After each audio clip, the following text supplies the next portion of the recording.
नमस्कार। आज का हमारा टॉपिक है बॉल मिल। फार्मेसी के स्टूडेंट्स, खासकर जो बी फार्म थर्ड सेमेस्टर में हैं, उनके लिए समझना बहुत ही जरूरी है। तो चलिए इसके हर एक पहलू को एकदम आसान भाषा में समझते हैं।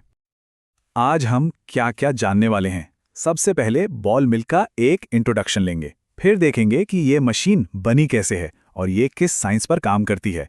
इसके बाद हम इसकी पूरी प्रोसेस को समझेंगे, फार्मेसी में इसकी यूज देखेंगे और आखिर में इसके फायदे और नुकसान पर भी बात करेंगे। तो चलिए शुरू करते हैं पहले पॉइंट से। अगर एकदम सीधी सादी भाषा में कहें तो बॉल मिल का सबसे बड़ा काम है दवा बनाने में इस्तेमाल होने वाली ठोस चीजों के पार्टिकल्स को छोटा करना। इसी को हम कहते हैं पार्टिकल साइज रिडक्शन।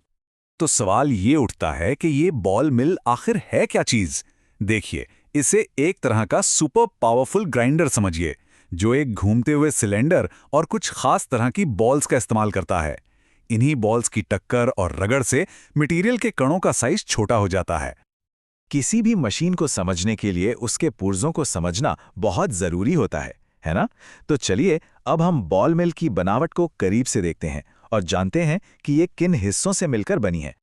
इसके मेन पार्ट्स पर एक नजर डालिए। इसमें एक खोखला स्टील का सिलेंडर होता है, जिसके अंदर एक खास परत लगी होती है जो उसे घिसने से बचाती है। फिर आती है इसकी सबसे जरूरी चीज, स्टील या सिरेमिक की बनी हार्ड बॉल्स। और इस पूरे सिस्टम को घुमाने के लिए एक हॉरिजॉन्टल शाफ्ट, बेरिंग्स और एक इलेक्ट्रिक मोटर होती है। और हाँ, सामान डालने के लिए इनलेट और पिसा हुआ प्रोडक्ट निकालने के लिए एक आउटलेट भी होता है। अच्छा, इसके डिजाइन में एक बहुत ही कमाल की बात है, वो है इसकी अंदरूनी परत। ये मैंगनीज, स्टील या रबर जैसी चीजों से बनी होती है और इसका काम आप कह सकते हैं डबल है। एक तो ये दवा को किसी भी तरह के मेटल कंटामिनेशन से बचाती है और दूसरा ये मशीन को भी जल्दी घिसने से रोकती है। कितना स्मार्ट है ना? चलिए अब थोड़ा साइंस की बात करते हैं। आखिर ये ग्राइंडिंग होती कैसे है? बॉल मिल असल में दो बेसिक प्रिंसिपल्स पर काम करती है, जो मिलकर पीसने की इस पूरी प्रक्रिया को मुमकिन बनाते हैं। पहला प्रिंसिपल है इम्पैक्ट, मतलब सीधी टक्कर। सोचिए, मटेरियल ऊपर से गिरती हुई दो बॉल्स के बीच में या फिर एक बॉल और मिल की दीवार के बीच में फंस गया, बस वो वही टूट जाता है। और दूसरा प्रिंसिपल है एट्रिशन, यानी घर्षण या रगड़। ये तब होता है जब बॉल्स धीरे धीरे घूमती हैं और एक दूसरे से और मटेरियल से रगड़ खाती हैं। इस रगड़ से कण और भी ज्यादा बारीक हो जाते हैं। तो अब हम इसके पार्ट्स और प्रिंसिपल्स दोनों को समझ चुके हैं। तो अब देखते हैं कि ये सब असल में एक साथ मिलकर कैसे काम करते हैं। आइए इसकी पूरी वर्किंग प्रोसेस को स्टेप बाय स्टेप समझते हैं। प्रोसेस बहुत सीधा साधा है। सबसे पहले जिस भी चीज को पीसना है उसे इनलेट से अंदर डाला जाता है। फिर मोटर चालू होती है और सिलेंडर घूमने लगता है। और असली मजा यहीं शुरू होता है। जैसे जैसे सिलेंडर घूमता है, गेंदें ऊपर जाती हैं और फिर धड़ाम से नीचे गिरती हैं।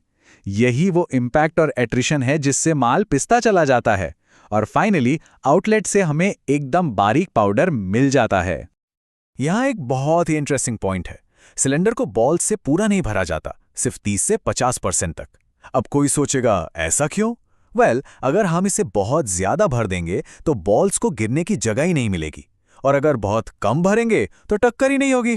तो ये जो 30 से 50% का लेवल है ना, ये एकदम परफेक्ट है, ताकि बॉल्स को ऊपर चढ़ने और फिर पूरी ताकत से नीचे गिरने का मौका मिले। तभी तो ग्राइंडिंग बेस्ट होती है। चलिए अब थ्योरी से प्रैक्टिकल पर आते हैं। ये मशीन आखिर फार्मा इंडस्ट्री के लिए इतनी जरूरी क्यों है? दवाओं की दुनिया में इसका क्या काम है? इसका इस्तेमाल सच में बहुत बड़ा है। पेड़ों की छाल, जड़ें और बीज जैसी कच्ची दवाओं को पीसने से लेके सस्पेंशन और इमल्शंस के लिए जरूरी बारीक पाउडर बनाने तक हर जगह ये काम आती है। चाहे सिंथेटिक ड्रग्स हों या नेचुरल, ये सब के पाउडर बना सकती है। यहाँ तक कि टैबलेट्स और कैप्सूल्स बनाने के लिए जो दानेदार पाउडर यानी ग्रैन्यूल्स चाहिए होते हैं, वो भी इसी से तैयार होते हैं।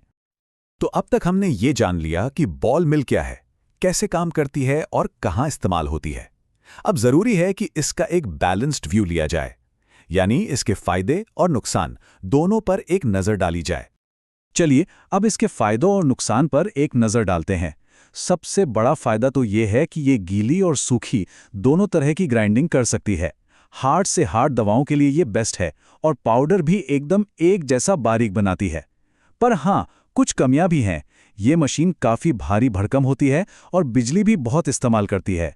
सॉफ्ट या चिपचिपी चीज़ों पर ये काम नहीं करती और टाइम के साथ इसकी बॉल्स और लाइनिंग घिस भी जाती हैं, जिसे बदलना पड़ता है।